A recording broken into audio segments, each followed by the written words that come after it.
আসলে মূলত ওকে আমি বিয়ে করেছি আল্লাহর জন্য। ও যে দেখতে পায় না এটা আমার কাছে মনে হয়। আমার জন্মের পর 2 বছর বয়সে টাইফয়েড জ্বর হয়েছিল। আমার হবে গোরস্থান কোন জমিনের মাটি। দর্শক, ঝিনেদা টিভির পর্দায় আপনাদের স্বাগতম। আপনাদের সঙ্গে আছি আমি মোহাম্মদ রবিউল ইসলাম। আপনারা তো কতই ভিডিও দেখেছেন, কিন্তু আজকে আপনাদেরকে এমন একটি ভিডিও দেখাবো, ইনশাল্লাহ অনেক কিছু শিখতে পারবেন। বন্ধুরা, ভিডিওতে যাকে দেখছেন তিনি একজন দৃষ্টি প্রতিবন্ধী। দু চোখে দুনিয়ার আলো দেখতে পান না। হয়তো অন্ধ মানুষ দেখলেই আপনাদের বুঝতে ভুল হয় না, তিনি হয়তো সাহায্য চাচ্ছেন বা কোথাও বসে কিছু খুঁজছেন। ভাগ্য যাদেরকে চোখে দেখার ক্ষমতা দেয়নি, কিংবা হয়তো তারা দৃষ্টিশক্তি হারিয়েছেন কোনো দুর্ঘটনায়, যার ফলে আমাদের সমাজ তাদেরকে কিছুটা অবহেলা করে কিংবা দূরে সরিয়ে দেয়। যদিও সবার ক্ষেত্রে এক নয়। দৈনন্দিন জীবনের স্বাভাবিক কাজে যেখানে প্রায় তাদেরকে সহযোগিতা করার কেউ থাকে না, সেখানে তারা পড়াশোনা বা পড়ালেখায় কিভাবে করবে, এজন্য তারা পড়ালেখাও ঠিকভাবে করতে পারে না।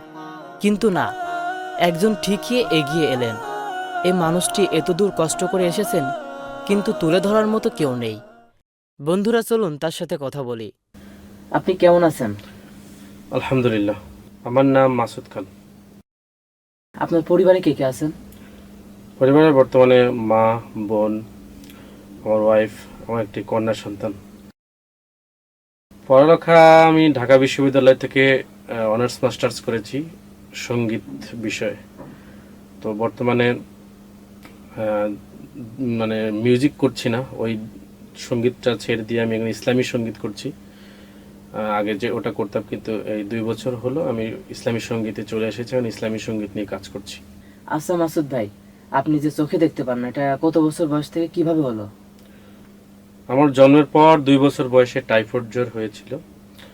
টাইফয়েড জ্বরে আক্রান্ত হয়ে আমার চোখের দৃষ্টিশক্তি হারিয়ে যায়। তারপর থেকে অনেক চিকিৎসা করেছি, ইন্ডিয়া পর্যন্ত গিয়েছিলাম, তো ভালো হয়নি। যাক, আলহামদুলিল্লাহ বর্তমানে সব আল্লাহর ইচ্ছা, অনেক ভালো আছি আলহামদুলিল্লাহ। যাই হোক, আলহামদুলিল্লাহ।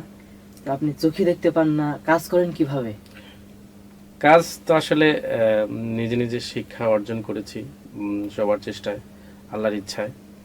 তো এখন এগুলো শিখেছি, সফটওয়্যার কিভাবে ব্যবহার করতে হয়, কিভাবে পড়াশোনা করতে শিখেছি, মিউজিকের থিওরি সম্পর্কে জেনেছি, শিখেছি। এখন সেগুলো অ্যাপ্লাই করছি আর কি, অ্যাপ্লাই করে কাজ করছি সাউন্ড, মানে ডিজিটাল পদ্ধতিতে। সবাই যেভাবে করছে আমি ওইভাবে করছি। এখন একটা প্রশ্ন আসতে পারে যে আমি কিভাবে কম্পিউটার ব্যবহার করছি, সেগুলো আমি আপনাদেরকে দেখাবো পর্যায়ক্রমে ইনশাল্লাহ। ইনশাল্লাহ। আমরা জানতে পারলাম আপনি একাধারে শিল্পী, সুরকার, গীতিকার, সঙ্গীত পরিচালক, কম্পোজার। জি, তো এই বিষয়ে একটু যদি বলতেন। মূলত আমি ছোটবেলা থেকেই গানকে ভালোবাসতাম। তো আমার ইচ্ছা ছিল আমি পড়াশোনাও করতাম, পড়াশোনার পাশাপাশি গানটাকে অনেক বেশি গাইতাম, নিজে নিজে গাইতাম। ওই সময় গান শেখা হয় নাই, কিন্তু এমনি শুনে শুনে শিখে শিখে গাইতাম। কিন্তু ছোটবেলায় ইচ্ছা ছিল অনেক বড় একজন শিল্পী হব। সেই থেকে পড়াশোনার পাশাপাশি গান গাওয়া, বিভিন্ন প্রোগ্রামে অংশগ্রহণ করা। তারপরে সেখান থেকে ইচ্ছা জাগলো যে এসএসসি পরীক্ষার পরে যদি সঙ্গীত বিষয়ে পড়াশোনা করা যায় তাহলে আমি সেখানে ভর্তি হব, সেখানে পড়াশোনা করব সঙ্গীত নিয়ে। তারপরে খোঁজ পেলাম যে হ্যাঁ, সঙ্গীত নিয়ে পড়াশোনা করা যায়। ঢাকা আগারগাঁও সঙ্গীত কলেজে আমি ভর্তি হলাম, সেখানে ইন্টারমিডিয়েট পাশ করলাম।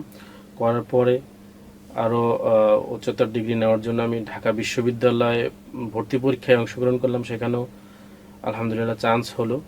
সেখানেও আমি সঙ্গীতে ভর্তি হলাম, সঙ্গীত বিভাগে।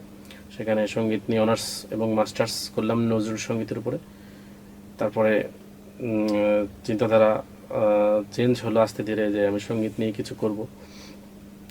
প্রথমে জেনারেল সঙ্গীত, মিউজিক কম্পোজিশন করছিলাম। তারপর আস্তে ধীরে আলহামদুলিল্লাহ আল্লাহর ভয় ভীতি ঢুকলো ভিতরে, যে না, আসলে আমার সাথে শুধুমাত্র আমার কাজকর্মগুলো যাবে, আমি কি করছি।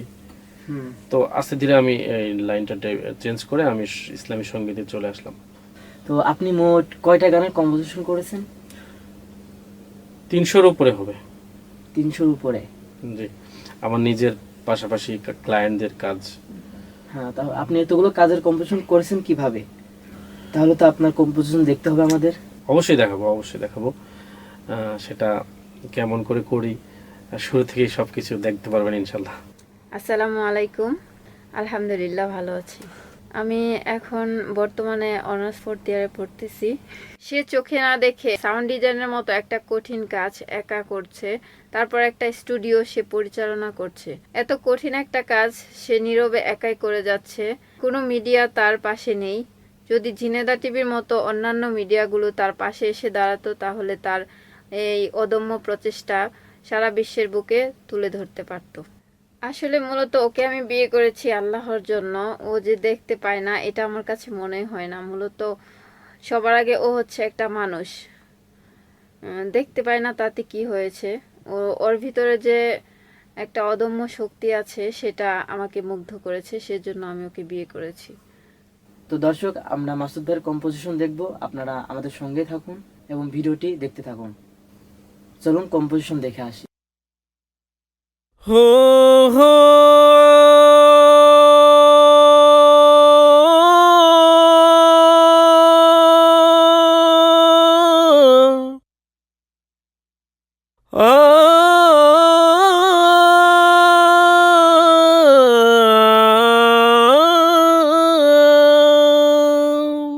কোন জমিনের মাটি আমার হবে গোরস্থান, কোন জমিনের মাটি আমার হবে গোরস্থান। হো হো